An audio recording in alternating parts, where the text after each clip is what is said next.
Between 1855 and 1915, the logging industry used the Mississippi to transport timber from the northern woods down to markets in St. Paul and beyond. The lumber business worked on several different levels in St. Cloud. On top, there were the lumber barons, like Nehemiah Clark and Charles Gilman. Clark owned timberland across the valley of the upper Minnesota, while Gilman parlayed his lumber business into 6 years as lieutenant governor. In the middle stood the sawmill owners and lumberyard managers.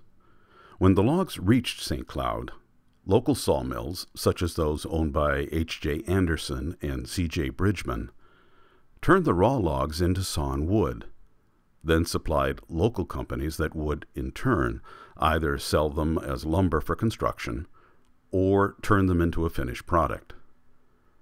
Others like Raymond and Owen and Freeland Dam built small fortunes from finishing of sashes, windows, and doors. These local companies helped fuel St. Cloud's rise in prominence in the 19th century. Matthew Hall, a young German immigrant, tried his hand as a railroad man, but then he caught the attention of Charles Gilman, who hired him on the spot. He did so well that Gilman encouraged Matthew to start his own lumber yard. The key to his success is his perfect honesty, Gilman wrote later. When he was a boy, I would have trusted him with every cent I had in the world, and the years have proved that I was justified in my faith. At the bottom of the economic pile was the logger. Charles Gilman described his days with a logging drive.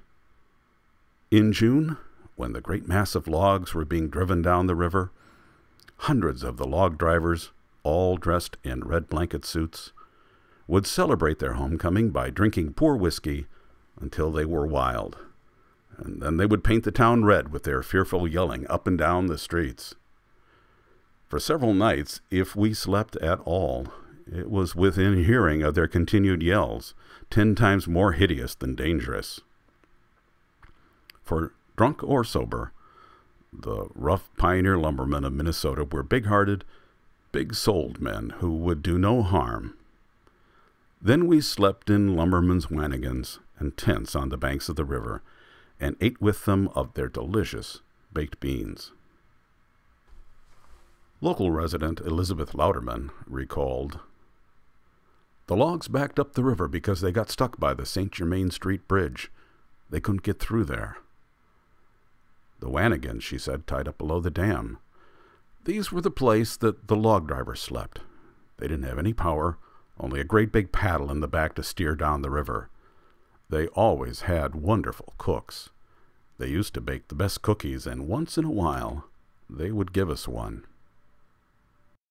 But as a local newspaper said in 1893, the logging industry was eating a big hole in the forests of northern Minnesota. The supply of trees dwindled, and the era of the logger came to an end by 1915.